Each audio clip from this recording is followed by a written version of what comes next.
Welcome back to this YouTube channel. I'm Dr. Stephanie C. Holmes. I'm a certified autism specialist.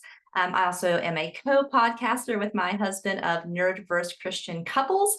And today I want to share with you maybe something you can do if your marriage is out of crisis, because if you're in crisis or trauma, you can't really build love bonds until you remove the trauma and remove the crisis. But if you're in a space where you really want to take a marriage that's okay and make it a better marriage, and you're like, we just don't have a skill or tool. And my husband and I were doing some research during the interview process, I asked people like what books were helpful and what books were not. And a good Christian book that's a kind of a family favorite for many is The Love Languages. And that is a good book.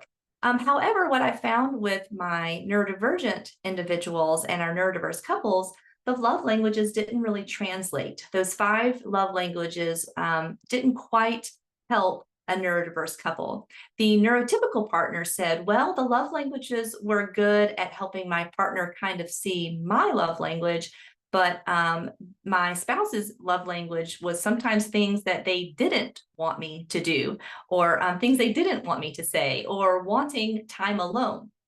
So the book didn't really help me. So I was at a Christian counseling conference, and there is a lesser known book called Love Needs. And this is it's called Love Needs, Discover Your Top 10 Languages of Loving by Dr. Mike Garrett and Rhonda Garrett. And you can Google this and search out this book. And this is one reason I really love this as a tool. Again, if you're in trauma and you're in denial, this may not be helpful for you. But if you are looking for a tool because you both are willing to learn each other's love needs, and it's like, I would do it, but I just don't know what to do, this is a tool that would be helpful to you. So I'm reading right now from page 132 to 134. So what makes this assessment a little bit different is talking about your top 10 love needs. So the instructions, you will look at each one like working on the relationship, and you will score it from 1 to 7. How important is that to you? Sexual intimacy, the quality and the frequency, servant leadership, being my best friend, making financial agreements together. So there are 30 that are listed.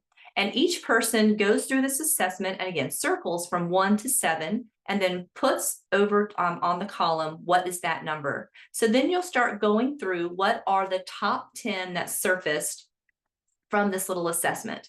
Then from there, you will write your top 10 needs out in order of ranking order. But here's the thing I like the most.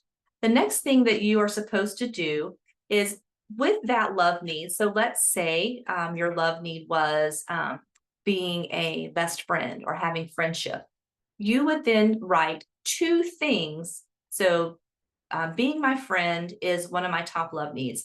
2 ways that you can show that to me are by, right? So now we have options. Sometimes people on the spectrum feel if you don't give them options and you're being demanding or controlling. So I need to do one on the PDA profile at one point. But so now here's choices. Here's the need that I have, and here's 2 things that are very specific. It can't just be my friend. It can't just be friendly. You would write 2 very specific things. The same thing that the neurodivergent spouse would do for their neurotypical spouse. You would write out 2 things that would be loving under that love need. Now, what I do, how I take this book, which doesn't mention neurodiversity at all, what I like to do is start with 8, 9, and 10. So you have 10 love needs. Of course, what we want to do is like, let's start with 1, 2, and 3. My guess is love needs 1, 2, and 3 are going to probably be in that space that might be competing with each other. Maybe if there's different sensory profiles, or maybe if one longs for more relatedness and one longs for more autonomy, you're going to start to see that in the top 3. So my suggestion is you would start with 8, 9, and 10.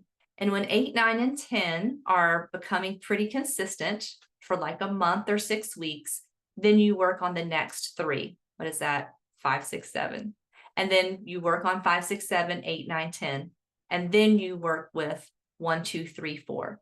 And the importance is that both spouses have been given. So if you have 10 love needs and there's 2 options underneath, that is 20 very specific objective measurable ways to show love. And then it's take out some of the vagueness.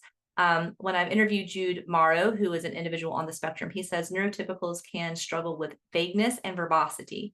So we may sometimes say a lot, but not be very specific and what we're needing or wanting. So I find this tool very helpful. If you take it, so the book will define like what do these needs mean. You're checking off your top 10. You are sharing with each other what that top 10 is.